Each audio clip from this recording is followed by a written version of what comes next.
रोहिणी आचार्य जो पिछले 2 दिनों से बिहार की राजनीति में एक नया उबाल लेकर आई हैं, उनके ट्विटर अकाउंट को ट्विटर ने कुछ समय के लिए लॉक कर दिया था। यह कदम ट्विटर की तरफ से बिहार के पूर्व उप मुख्यमंत्री और मौजूदा समय में भाजपा सांसद सुशील मोदी की शिकायत पर उठाया गया था। रोहिणी आचार्य लगातार सुशील मोदी पर टिप्पणियां कर रही हैं, जिससे परेशान होकर सुशील मोदी ने ट्विटर को शिकायत की थी। ट्विटर के इस कदम से रोहिणी आचार्य कुछ देर के लिए ट्विटर पर शांत हुई, लेकिन अब फिर से वापस आकर सुशील मोदी पर तंज कस रही हैं। वहीं कल तक इस लड़ाई के केवल 2 चेहरे थे, पहला रोहिणी आचार्य तो दूसरे सुशील मोदी, लेकिन आज एक और नाम की चर्चा तेज हो गई है। यह तीसरा नाम जीतन राम मांझी की बहू दीपा संतोष मांझी की है। दीपा मांझी की तरफ से लगातार रोहिणी आचार्य पर निशाना साधा जा रहा है। दीपा मांझी ने रोहिणी आचार्य को कहा है कि ठीक से रह ना तो ठीक हो जाइबू, ई बिहार ह बुझाई।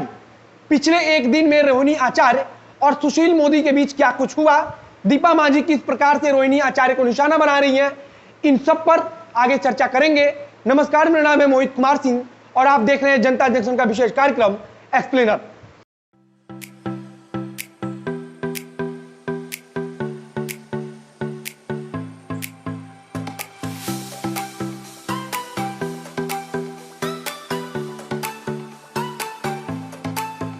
परसों हमने आपको रोहिणी आचार्य और सुशील मोदी के बीच चल रहे ट्विटर वार के बारे में बताया था। रोहिणी लगातार सुशील मोदी पर काफी तल्ख टिप्पणियां कर रही थी। उन्होंने सुशील मोदी को थूरने की चेतावनी से लेकर चोरवा तथा अन्य कई उपनाम दे डाला है। कल सुशील मोदी ने अपने ट्विटर अकाउंट पर ट्वीट करते हुए बताया कि उन्होंने रोहिणी आचार्य के खिलाफ ट्विटर से कंप्लेंट किया है और उधर से ट्विटर का रिप्लाई आया था कि उन्होंने रोहिणी आचार्य के अकाउंट को लॉक कर दिया है।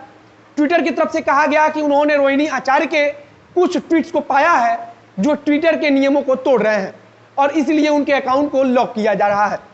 रोहिणी आचार्य का अकाउंट लॉक हुआ तो वे कुछ देर के लिए शांत हुई, लेकिन अपने फेसबुक पर वह लगातार लिख रही थी।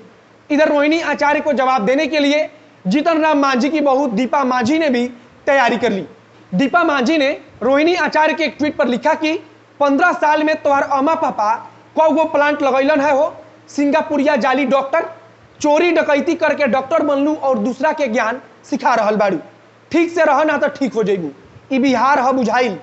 दीपा मांझी के इस ट्वीट के बाद से इस लड़ाई में उनकी एंट्री भी हो गई। उन्होंने इसके बाद एक और ट्वीट किया। इसमें लिखा कि बिहार में एक और बेटी इंसाफ मांग रही है जिसकी जिंदगी लालू परिवार ने बर्बाद कर दी। क्या गलती थी ऐश्वर्या की जो तुम सब ने मिलकर उसे जलील किया, मारा पीटा। जब अपने घर शीशे के बने हो तो दूसरों के घर पर पत्थर नहीं मारा करते। दीपा मांझी का यह ट्वीट रोहिणी आचार्य की उस ट्वीट का जवाब था जिसमें उन्होंने बेटियों और महिलाओं के लिए लिखा था। इधर रोहिणी आचार्य का ट्विटर अकाउंट जैसे ही खुला तो वो एक बार फिर से सुशील मोदी और उनके परिवार पर निशाना साधने लगी। रोहिणी आचार्य ने आज सुबह सुबह लिखा कि नौटंकीबाज किसका परिवार है ये जग जाहिर है। 2 बोरी चावल की खातिर मानसिक आपा खो दिया। एक दुकानदार बेचारे को पटना के बाजार में दांत काटी, थाने में लोट लोट कर नागिन की भांति नाच किया, बोलो कौन। उन्होंने एक और ट्वीट किया जिसमें लिखा है कि मानसिक अवसाद से वो ग्रस्त हैं। पिछले 15 वर्षों से यही उसका कर्म है, जनता की सेवा करने के बजाय लालू फोबिया एवं उनके परिवार से ग्रस्त है। रोहिणी आचार्य पिछले कुछ दिनों से लगातार सुशील मोदी पर हमला बोल रही हैं और माना जा रहा है कि रोहिणी आचार्य बहुत ही जल्द बिहार की राजनीति में सक्रिय हो जाएंगी और उसी के पहले वह अपनी सक्रियता बढ़ाने के लिए और बिहार में अपनी पहुंच बढ़ाने के लिए लगातार ट्विटर पर एक्टिव है। उधर सुशील मोदी लगातार लालू परिवार पर निशाना साध रहे हैं और वे बोल रहे हैं कि लालू यादव का पूरा परिवार हमेशा से गाली गलौच और अमर्यादित भाषाओं का इस्तेमाल करता आया है। इधर दीपा संतोष मांझी ने रोहिणी आचार्य के फेसबुक पोस्ट को लेकर निशाना साधते हुए लिखा कि हाई देखिए जी, ई रोहिणी आचार्य के चिचियाहट को ट्विटर रोक लगा दी तो फेसबुक पर ज्ञान देने लगी। बेचारी 6 लाइन हिंदी ठीक से नहीं लिख पा रही है और जनता की चिंता ऐसा है कि बिहार के लोग इनको ही मुख्यमंत्री बना दिए हो। काश पढ़ने के समय ये अच्छे से पढ़ती तो ये हाल ना होता। फिलहाल बिहार की राजनीति में इस ट्विटर वार की खूब चर्चा हो रही है। माना जा रहा है कि रोहिणी आचार्य बहुत जल्द आधिकारिक तौर पर राजद का दामन थामकर बिहार में आएंगी।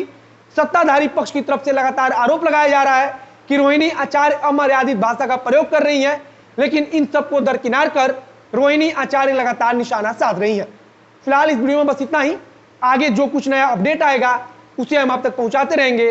वीडियो अच्छा लगा तो शेयर कीजिए फेसबुक पर देख रहे हैं तो पेज को लाइक कीजिए, और अगर यूट्यूब पर देख रहे हैं तो चैनल को सब्सक्राइब कीजिए। मिलते हैं फिर बहुत जल्द अगले वीडियो में। कैमरे के पीछे खड़े हैं पीयू चौरसिया और मैं मोहित कुमार सिंह। धन्यवाद।